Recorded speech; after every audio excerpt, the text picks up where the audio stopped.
Welcome back to my channel. বন্ধুরা কেমন আছো? ভালো আছো? নিশ্চয়ই ভালো আছো, আর ভালো থেকো। চলে এসো, আজকে আমি তোমাদেরকে একটা রেসিপি দেখাবো। সেটা হচ্ছে ঢেঁড়সের মধ্যে 1 চামচ তিল দিয়ে কি আমি করছি এটাই তোমাদের সঙ্গে শেয়ার করছি। এসো, আমি কি করে করছি তোমরা আমার সাথে থেকো। দেখো বন্ধুরা, আমি গ্যাসটা জ্বালিয়ে দিয়েছি আর কড়াটা বসিয়ে দিয়েছি। এবার আমি তেল দিয়ে দিচ্ছি। একদম ইজি একটা রান্না তোমাদের সঙ্গে আমি শেয়ার করব আজকে।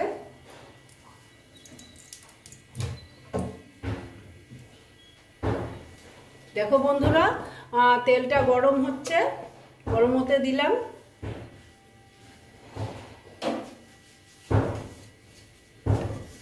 দেখো আমাদের এখানে না পাশে বাড়ি বানাচ্ছে গো, আর ভীষণ আওয়াজ হচ্ছে, তোমরা একটুখানি কষ্ট করে শুনে নিবে। আমি ভয়েসটা একসঙ্গে দিয়ে দিই তো, সেই জন্য। আর দেখো আমি ফোড়নে দিয়ে দিলাম কালো জিরে। দেখো কালো জিরেটা যখন হয়ে গেছে, সুন্দর একটা গন্ধ বেরিয়েছে। এবার আমি এই যে ঢেঁড়সগুলো আমি সব দিয়ে দিচ্ছি।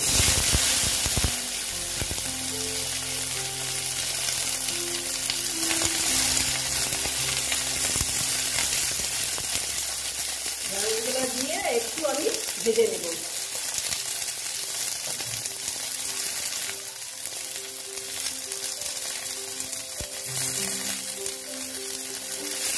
একদম মিষ্টি একটা রান্না তোমাদের সঙ্গে শেয়ার করছি।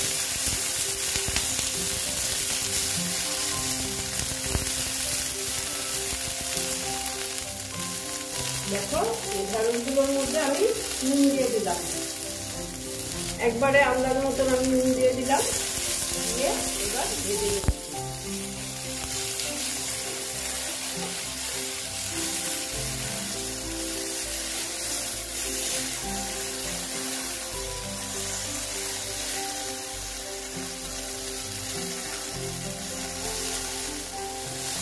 দেখো বন্ধুরা,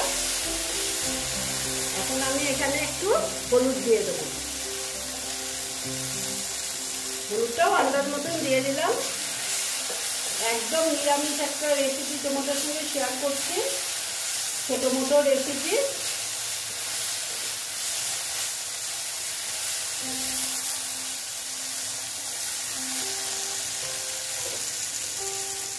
দেখো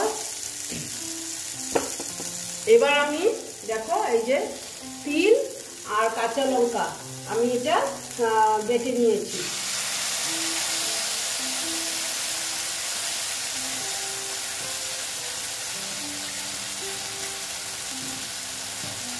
দেখো বাটিটা ধুয়ে একটু জল দিয়ে দিলাম।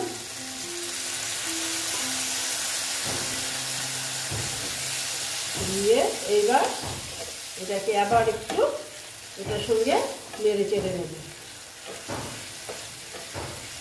তোমরা এইরকম করবে। আর আমি জানো আরেকটা কাজ করেছি, এটা আর আমি দেখালাম না, অফ ক্যামেরায় করেছি। এত দেখাতে গেলে তো ভিডিওটা বড় হয়ে যাবে। কি বলেছি জানো, তিলটা আমি শুকনো খোলাতে ভেজে নিয়েছি। আর তিলটা ভাজাতে তিলের যে সেন্টটা খুব সুন্দর বেরিয়েছে। হ্যাঁ, আর আমি এটা কাঁচা লঙ্কা দিয়ে তারপর বেটে নিয়েছি। বাটার পরে এটার সেন্টটা খুব ভালো হয়েছে। দেখো একটু ভেজে নিচ্ছি এটার সঙ্গে।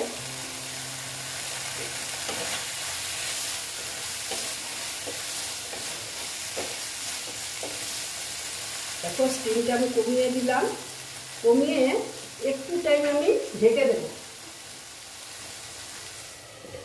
দেখো এটা আমি একটু ঢেকে দিলাম, এটা একটু আস্তে আস্তে হতে দিচ্ছি। দেখো বন্ধুরা, আমি একটু ঢাকাটা খুলে দেখে নিচ্ছি। দেখো জল বেরিয়েছে।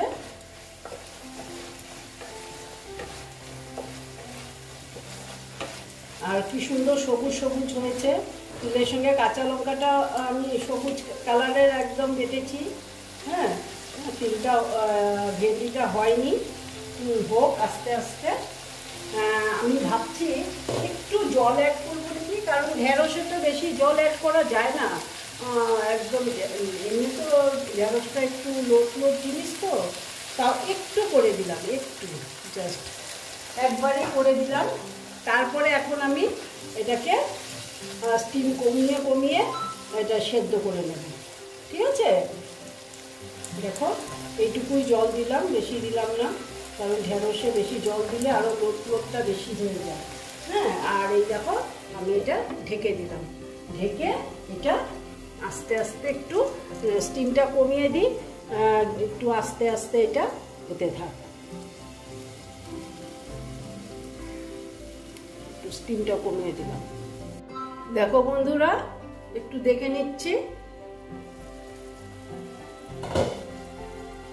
দেখো জলটাও কমে গেছে, স্টিমটা আমি কম করে দিয়েছিলাম। হ্যাঁ, আর দেখি তো, হ্যাঁ ঢেঁড়সটা মোটামুটি সেদ্ধ হয়ে গেছে, ঠিক আছে? তবে আর একটু হবে নাকি, এই যে এইগুলো দেখো, এটা একটু হয়নি, কিছু কিছু হয়েছে, কিছু কিছু হয়নি। এখন আমি আর একটু সেদ্ধ করে নেব। দেখো আমি স্টিমটা তো কমিয়ে দিয়েছি, ওই এই রকম কমানো অবস্থায় থাকবে, আর একটু সেদ্ধ হয়ে নাও, তারপরে দেখাচ্ছি। দেখো বন্ধুরা, একটু দেখে নিচ্ছি, দেখো এটা হয়ে গেছে। আর আমি এটাকে কমাবো না, ঝোলটা এরকমই থাকবে, ঝোল তো নেই। এখন আমি এখানে অল্প অল্প মিষ্টি অ্যাড করব, এটা জাস্ট একটু করব, খেতে ভালো লাগবে সেই জন্য। আর আমি কিছুই দিলাম না, আমার কাঁচা লঙ্কা তো আমি 3টে, আমরা ঝাল কম খাই তো সেই জন্য আমি 3টে এখানে বেটে দিয়েছি। হ্যাঁ, সেই জন্য আর আমি কাঁচা লঙ্কা দিলাম না। মোটামুটি আমার এটাতেই ঝাল হয়ে গেছে, আর বেশি এর থেকে আমি আর কমাচ্ছি না ঝোল, আর এইরকমই থাক। হ্যাঁ, আর গ্যাসটা অফ করে দিলাম। ইচ্ছা করলে এখানে আমি কাঁচা তেল অ্যাড করতে পারতাম, কিন্তু আমি করলাম না, কারণ তিলের যে সেন্টটা, ভাজা তো তিলের একটা সেন্ট একটা আলাদা না, ওই সেন্টটা চলে যাবে, সেই জন্য আমি কাঁচা তেল এখানে অ্যাড করলাম না, ঠিক আছে? হ্যাঁ, এবার আমি তোমাদের সার্ভ করে দেখাচ্ছি। এই দেখো বন্ধুরা, আমার তিল ভেন্ডির রেসিপিটা কমপ্লিট হয়ে গেল। তোমরা এই রকম রান্না করে খেয়ে দেখবে, আশা করছি খুব ভালো লাগবে।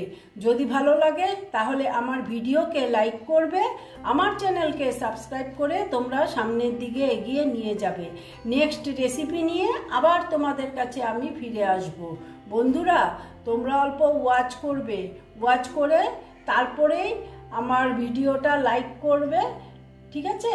বন্ধুরা ভালো থেকো, সাবধানে থেকো। ওকে বন্ধুরা।